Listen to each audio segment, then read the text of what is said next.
Good evening, CABE familia. First and foremost, I want to thank the CABE Board of Directors. I want to thank your President, Carlene Aguilera Fort, and your CEO, John Correa, for providing an outstanding conference where we come together to learn the newest research, to share promising practices for our English learners and our literacy models.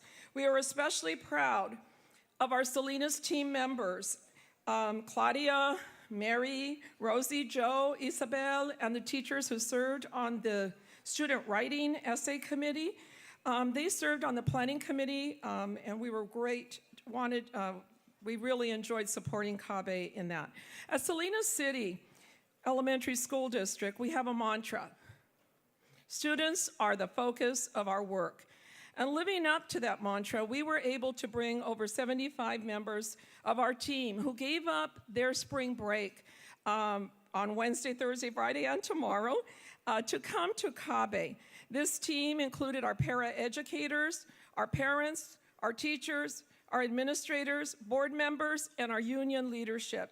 We came, we received, and we will all leave with a newly ignited passion and inspiration to strengthen and create new pathways for English learners and multiliteracy success. And for this, I want to thank the CABE familia.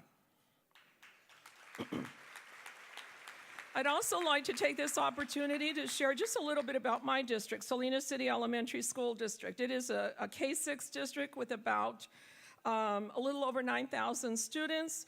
We are located in the Salad Bowl of the Central Coast in Steinbeck country, and we host one of the oldest rodeos in the world. It is a great privilege to be serving this district. Our district is comprised of over 80% Latino students. We have over 80% socioeconomically disadvantaged students, 54% English learners, and 28% homeless students. To meet this, students are the focus of our work, and put it to an actionable state. And to meet the diversities of our students, we established over 5 years ago a dual immersion strand in 3 of our 14 schools. We have alternative programs in 4 of our other schools. And I am so proud that this year we opened our first total dual immersion school, the Dual Immersion Academy. And so that's a brand new school. And furthermore, I really appreciate the strong partnerships that Salinas City has been able to establish with our local institutions of higher learning, our local universities, both at community college level and at the university level, where they have grown for us. They continued, even in spite of all of our challenges, to keep their B-clad programs very, very strong. And as a result, we are a direct pipeline to those recipients, and over 50% of our teachers are B-clad. And so I am so proud of that. This allows Salinas City to continue to elevate the status of minority languages and to send a strong message that speaking more than one language is an asset. I was thinking about the theme about bridges. And I just want to tell, I don't see Carlene in the room, but I had a fear of bridges growing up. And so bridges for me, my first language was Spanish, but my dad was in the Air Force. And we moved when I was 4 years old to the border of the US and Canada, to Kinross Air Force Base. And there, actually, they speak French.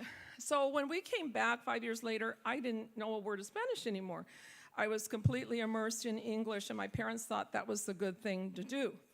So, but in Sault Ste. Marie, Michigan, how many of you know where that's at? Okay, you know what Panama Canal, right? Well, it's kind of like the Panama Canal of the lakes up there. They have locks. And so when we first went there, I lived in a 3-story house, and the locks would open up in the morning and let the barges through. And I developed this tremendous fear of bridges. And so I remember we used to come cross-country all the time to visit my families, both in Nuevo Mexico and aquí in California. And when we would cross the Mississippi River, I would crawl as deep down in the car as I could because I didn't want to cross the bridge.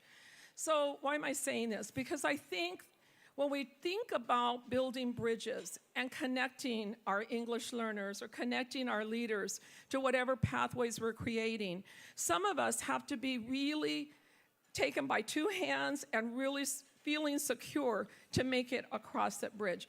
Others, you know, they run the marathons, they just cross that Golden Gate Bridge like it's nothing and they can come back. But I thought that, you know, the analogy of building bridges isn't just that easy. For those of us who have a tremendous fear of bridges, we're going to need some extra support. And so I just wanted to leave you with this last quote as we think about what we're going to be leaving with tomorrow is a quote by Francis of Assisi who said, "Start by doing what is necessary. Then do what is possible. And suddenly you will be in the impossible realm." Thank you. Thank you, Superintendent Marta Martinez.